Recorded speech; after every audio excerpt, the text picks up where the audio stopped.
Good morning, everyone. Welcome to my YouTube channel. The poem that we are going to do today is Night of the Scorpion, written by Naseem Ezekiel. Let's have a look at the poet first. So here is a picture of the poet. Naseem Ezekiel was born in 1924 and he died in 2004. He was born in a Jewish family in Mumbai. He retired as professor of English from Bombay University. Not only that, he was also a visiting professor in many foreign universities. Since the poem is about a night dominated by a scorpion, let's have a brief look at what a scorpion looks like. So, scorpion is a venomous species. So, ये एक ऐसी प्रजाति है जिसमें कि जहर होता है. It has 8 legs, 2 prominent pincers and a long curved tail with a stinger at its end. So, इसका जो डंक होता है वो इसकी टेल के आखिर में होता है. Now let's start with the poem. I remember the night my mother was stung by a scorpion.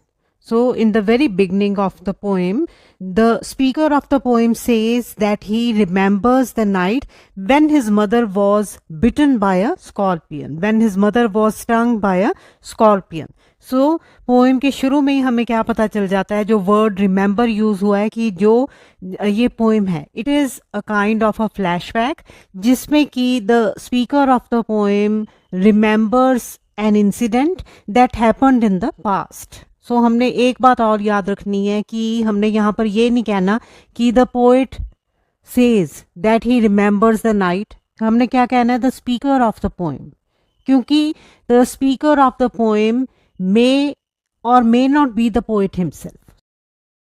हो सकता है कि पोएट अपनी बात कर रहा है, पर यह भी हो सकता है कि उसने कोई काल्पनिक कैरेक्टर लिया है जो कि अपनी बात सुना रहा है.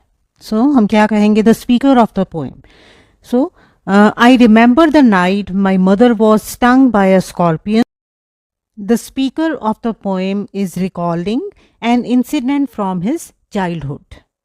So, 10 hours of steady rain had driven him to crawl beneath a sack of rice. So, क्योंकि बाहर 10 घंटे से लगातार बारिश हो रही थी जिसकी वजह से वो जो बिच्छू था वो उनके घर के अंदर आ गया. So, 10 hours of steady rain.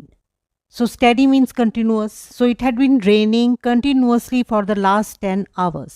So, that had forced the scorpion to seek shelter in the house of the speaker. So, he had crawled beneath. So, रेंगते हुए वो एक चावलों के बोरे के नीचे जाकर छुप गया था. उसके बाद क्या हुआ कि जो मदर थी उसको बिच्छू ने काट लिया. So, parting with his poison flash of diabolic tail in the dark room, he risked the rain again. So, maybe the mother had gone there to take out some rice from that sack of rice, or maybe she had gone there on some other errand. The scorpion bit her and it went out after stinging the mother. इतनी तेजी से सब कुछ हुआ कि अंधेरे में उसकी टेल ही हिलती दिखी and the scorpion was not visible and it went out again. The peasants came like swarms of flies and बस the name of God 100 times to paralyse the evil one. So after the word spread in the village that this had happened, the peasants came there to their house. Now, peasants का meaning क्या होता है? Peasants are small farmers with small land holdings.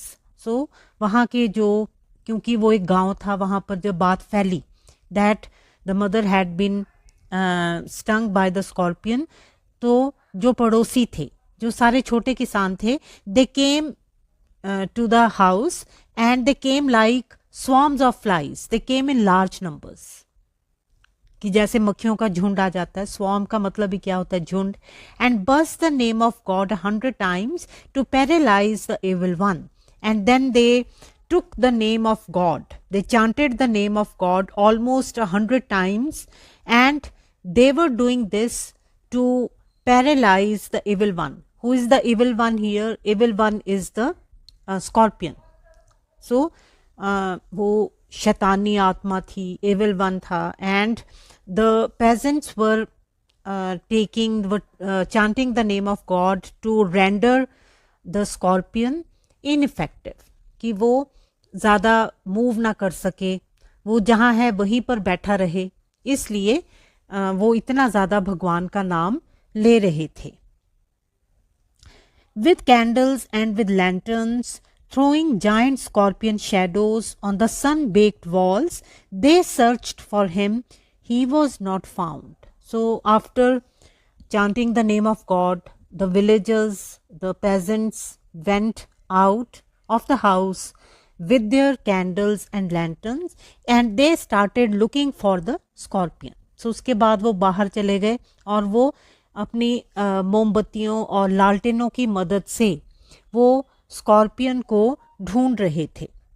The peasants with candles and with lanterns throwing giant scorpion shadows on the sun-baked walls, they searched for him. So वो ढूंढ रहे थे scorpion को और क्योंकि उनके हाथ में वो कैंडल्स थी और लैंटर्न्स थी, that is why their shadows appeared on the walls and the walls were sun-baked. Sun-baked का मतलब क्या होता है कि उन पर इतनी ज़्यादा धूप पड़ी हुई थी कि वो जो वॉल्स का जो टेक्सचर था या वॉल्स का जो सरफेस था, it had become very rough, क्योंकि धूप से वो बहुत ज़्यादा उन पर धूप पड़ी हुई थी, जो वॉल्स थी घर की, सो खुरदरी हुई थी और उनकी जो पेजेंट्स थे उनकी परछाइयाँ अब उस वॉल पर पड़ रही थी. और अब यहाँ पर आप देखोगे throwing giant scorpion shadows. Giant means very huge, क्योंकि अंधेरे में जब परछाइयाँ जो होती हैं वो बहुत बड़ी बड़ी हो जाती हैं. और यहाँ पर ये हमने दिमाग में रखना है that the naturally the children of that lady who had been bitten by the scorpion, they were very scared, they were very frightened. So in their imagination even those shadows, they look like scorpions, क्योंकि हर चीज़ उनको बिच्छू की याद दिला रही थी. वो even परछाइयाँ भी उनको कैसी लग रही थी, जैसे कि बड़े बड़े बिच्छू हों. They searched for him, he was not found. So they did their best to locate that scorpion, but they could not do so. So अब हम सोचेंगे कि ये ऐसे क्यों कर रहे हैं कि अब मदर को बिच्छू ने काट लिया, बिच्छू चला गया. पहले वो प्रार्थना कर रहे हैं इतनी ज़्यादा कि जो बिच्छू है वो वहीं पर बैठा रह जाए, आगे ज़्यादा ना जाए, it should be paralysed.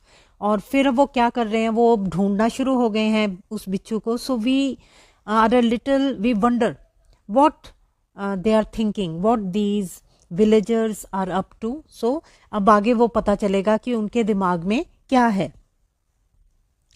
They click there tongues, और जब उनको नहीं मिला तो फिर वो अफसोस के साथ they clicked their tongues. So clicked their tongues का मतलब क्या है, वो आवाज़ें करने लगे जैसे हम करते हैं बहुत बुरा हुआ. सो वो इस तरह की आवाज़ें कर रहे थे.